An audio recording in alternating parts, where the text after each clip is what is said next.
So I'm just going to be doing a quick wrap up of the game this morning, UK time.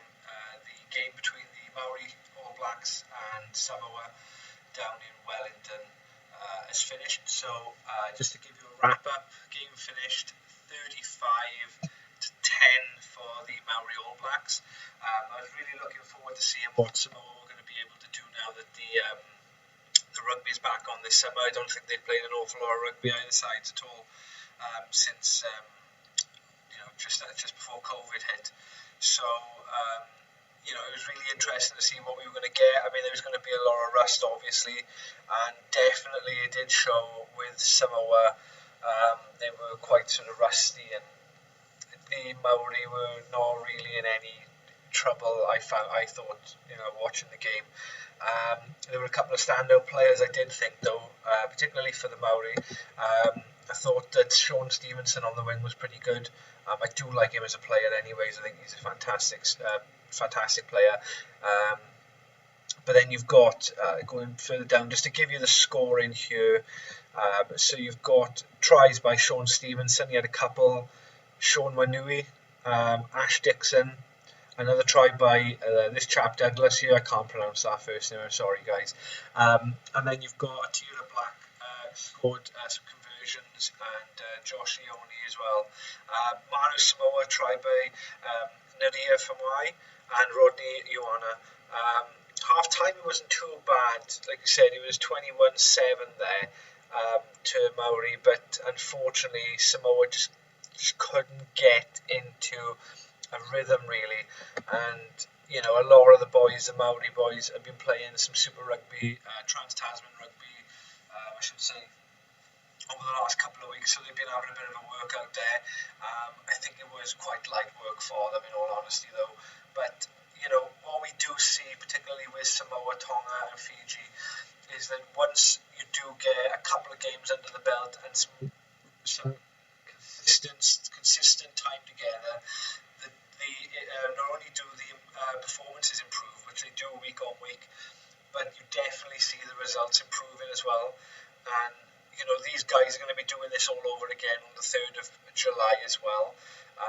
Hopefully they're going to allow fans in for this, because it was behind closed doors in Wellington. I think there's been a bit of a COVID scare down in New Zealand over the last week or so.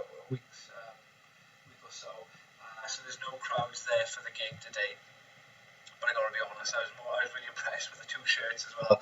I thought the Samoa badge, the new badge that they've got, is absolutely beautiful. But the Maori shirt is something to behold. It is amazing. But the rugby they play is equally as good. I gotta be honest. It was, it was accurate, and it was quite a wet game as well. It was quite a sort of damp game to be playing in.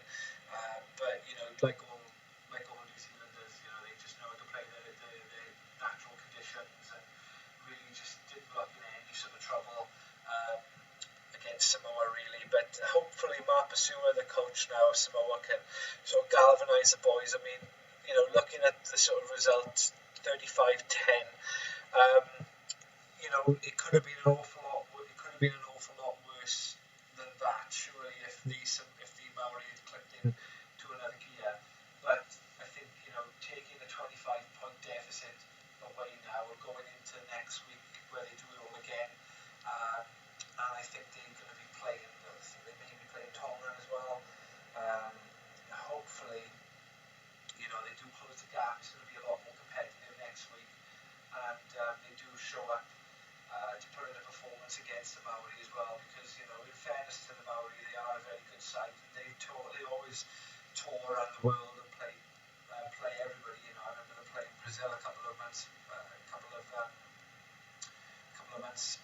before COVID hit, and that was quite interesting to see how those nations are developing rugby-wise as well. But I think the game needs the strong island nations. I mean, without being too sort of rugby political, I mean, they do provide a lot of countries across the world with some incredible talent, and that doesn't just go for New Zealand rugby. It goes for you look at France. They've got quite a lot of.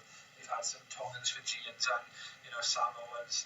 Tend to more or less outfit for Australia and New Zealand. But the boys are talented. The boys are superb rugby players, and I really can't wait to see, when they click into gear a bit more, have a lot more time together.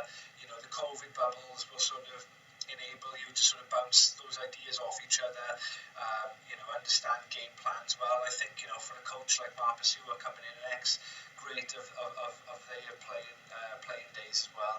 They'll sort of respond to him. I mean, in fairness to him, he was on quite a few.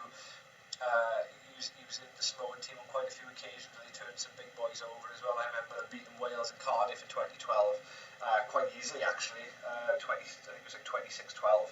So, hopefully Samoa, they managed to sort of just, gather themselves together for next week.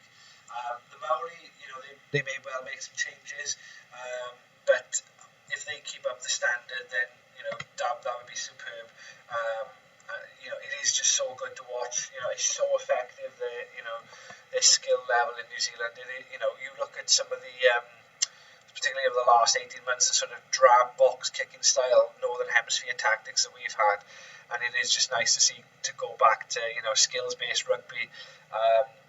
In fairness of what the Maori boys put on show. So yeah, congratulations to the Maori. Hard lines to Samoa, but 35-10 in the end. A lot to take away for both teams, but hopefully a bit more competitive when they both see each other next week.